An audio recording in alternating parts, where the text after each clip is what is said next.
Hello and welcome to the Duncan Toplis On Air podcast. I'm Caroline Cleary. I'm the Marketing Director at Duncan Toplis, and I'm delighted to be joined today by Damon Brain, who is Director at Duncan Toplis, and we're going to be talking about business growth and specifically exploring the Duncan Toplis growth plan. So welcome, Damon. Thank you, Caroline.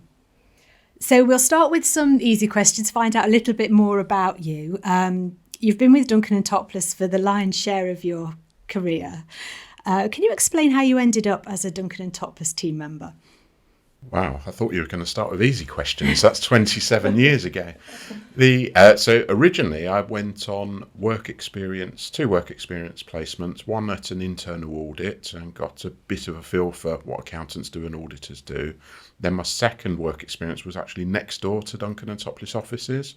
And through my careers teacher at school, they put me in connection with Duncan Toplis because I went back to school talking about Duncan Toplis being next door to where I was. And that's where the journey started. Okay, so did you go to school within the Duncan Toplis catchment area? Yeah, so we moved up from South London when I was 15, and then we finished our schooling in Boston, Lincolnshire, and I joined Duncan Toplis in Boston straight from school before then moving to Lincoln when we opened an office in 2001. Right, so you tell me a little story about when you were on your work experience and one of the reasons why Duncan Toplis might have had an attraction to you, and it involved something that you saw out of the office window. Yeah, very good memory. That was looking at, I was actually at an architect's which was next door to Duncan Toplis designing a house, so you spent quite a lot of time looking out on the landscape. And what became apparent was the cars in the car park of Duncan Toplis were quite nice. And I've always been into my cars, and that's what piqued the interest to learn a little bit more about Duncan Toplis. What I didn't realise at the time, they were client cars, not team member cars, but all the same, it was still very good. An early attraction. Having been with Duncan Toplis for, the best part of 27 years, you've no doubt could have attracted offers from other businesses. What is it that's made you stay with Duncan Toplis? Yeah, no, it'd probably go one stage further. One thing a lot of people don't know is when I moved to Lincoln, I actually did work at another firm for a while, and it was the best thing that happened to me because whilst I was doing the same job, the same role for very similar clients, it realised that if you didn't align your own purpose, your own drives, your own values with those of the firm, you never were satisfied or fulfilled your potential. So one of the key learnings for me in terms of longevity for the career is been matching up my own personal drives with those of the firm. So you mentioned Boston, and you were a Boston schoolboy. What was Damon like at school? Yeah, as equally, what was I like out of school? So I started my first micro business when I was 12, and it was very much driven through having the most loving parents that you could ever want, but not in a financial position to actually enable us to do the outer curricular activities that most children want to do. So that drove me to start a very small business, the aim being to be able to play snooker at the weekend and be able to afford to do that. So that gave me that thirst for trying to match product services to people that would part with money in return for sharing what you had to offer.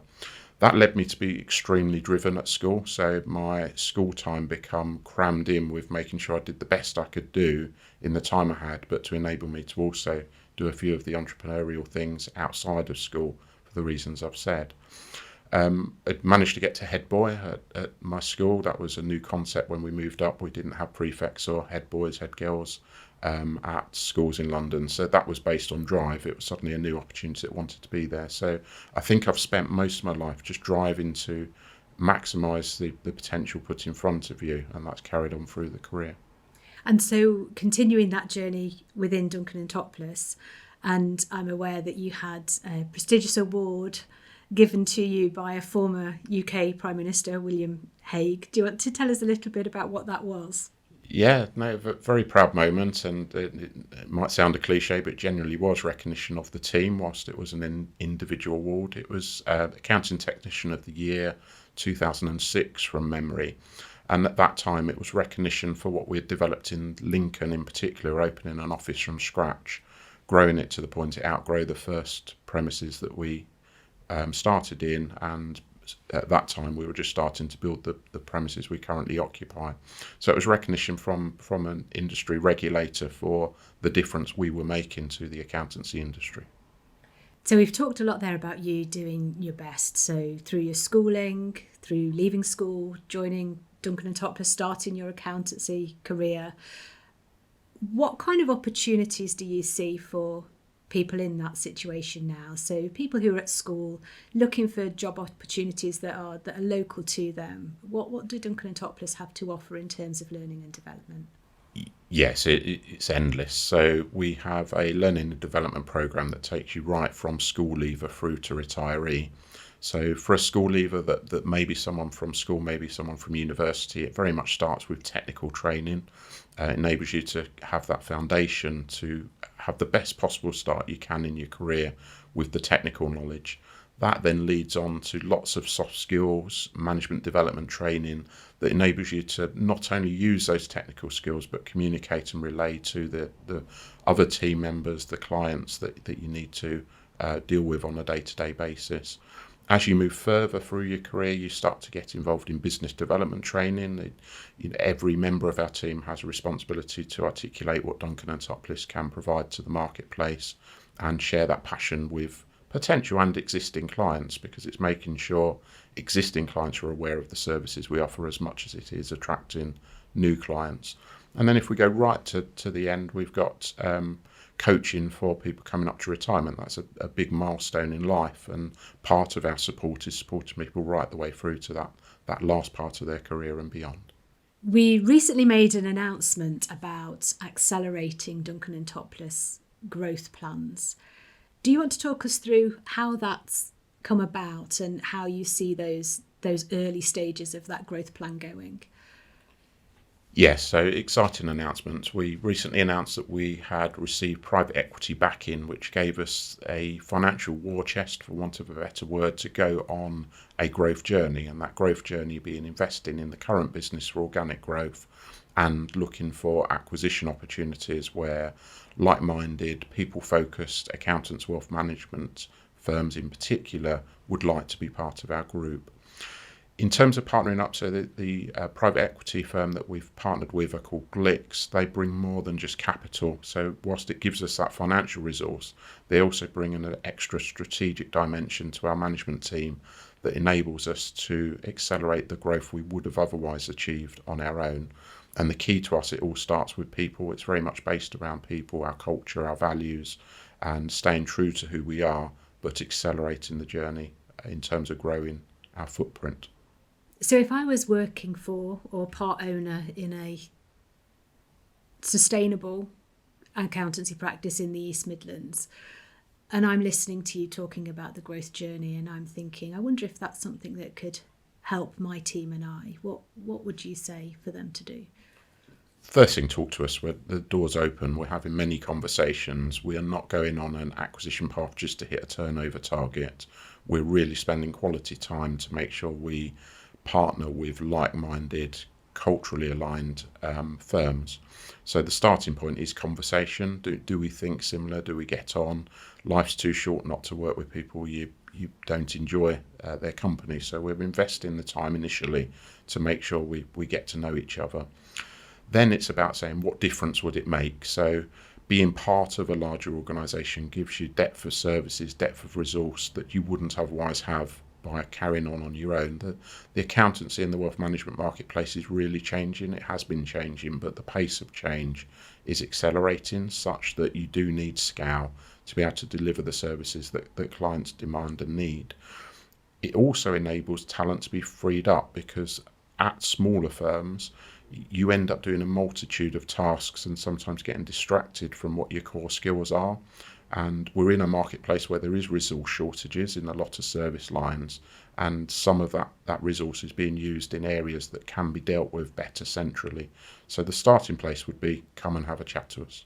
And I suppose that leads us nicely on to the recently launched growth plan. What for you is the main driver behind that ambition?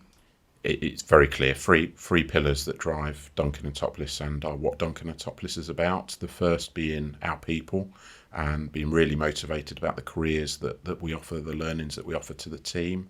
linking them with some really nice clients means that we make a real difference to clients, their families, their business, their finances, their aspirations, helping them achieve their goals.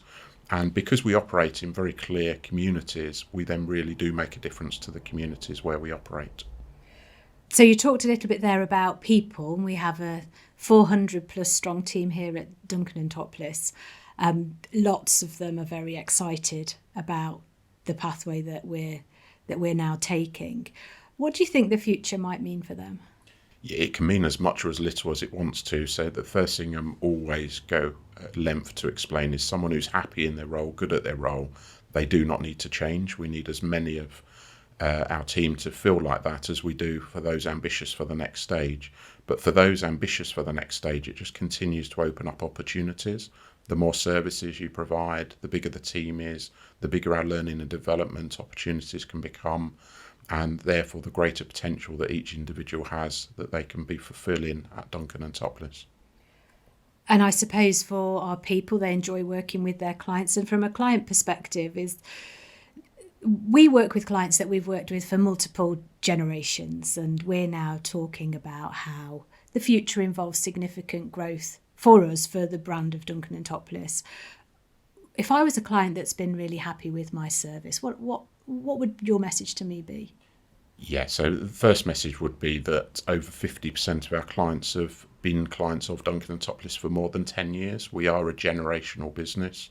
We support businesses through their different stages of their own development, from startup through to succession planning through to exit. What we've done over the years is evolve services that match with the demands of the clients at the time. So technology in recent years has been a big change. We've developed our services in the technology space to keep pace with that and enable clients to stay with us, to be that trusted advisor through the different aspects that they need.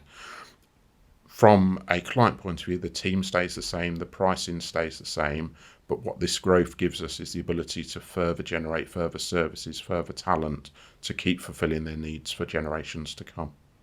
And I think that talent point is quite key, because at Duncan Toplis we talk a lot about our communities, and they are the places where we live and love and work. How do you see those communities being impacted by changes to our business in terms of growth? It's multifaceted, Caroline. So we are a large employer, and our team members are located largely in the geographies where we operate, so they make a difference in terms of actively being part of the local community, getting involved in charity events, getting involved as trustees on boards of charities, as well as being an active part of the day-to-day community. Our clients, similarly, are employers and entrepreneurs in the regions we operate, so that's helping them generate further wealth and job opportunities in the communities we operate. We see our geographies growing, so we would like to attract other accountants to join our group, and that will grow our geographic spread. And a large amount of what we continue to do is international work, so our communities are way beyond just the 11 offices that we've got in the East Midlands at the minute. It does start to become a global reach. So we've talked before about some of our colleagues. We say if you chop them in half, they'd say Duncan Toplis in the middle, like a traditional piece of Skegness rock. What do you think it is that makes a Duncan Toplis team member? First thing, I've never tested that. I've never cut anyone in half and checked it, but many do say if you do, they will say Duncan Toplis. It goes right back to what I said earlier. It's aligning the skill sets with the passion to really make a difference, to your colleagues. The team at Duncan Toplis, help them fulfil their potential, and in turn match them up with some really nice clients to make a difference to the clients, their families, and achieve their goals. So if you were listening to yourself talking and thinking, I'm quite interested in finding out more about that journey, what would your message be to those people? Speak to us. If you're someone considering accountancy as a career, or already on that journey, whether that be accountancy, wealth management, tax, IT, contact us either through the website or phone the people team to discuss the opportunities we've got. If you're an accountant, there is 45,000 firms of accountants out there, many of which operate in our geography, and a lot of the talent is bogged down with day-to-day compliance, day-to-day matters that means that they can't fulfil their potential.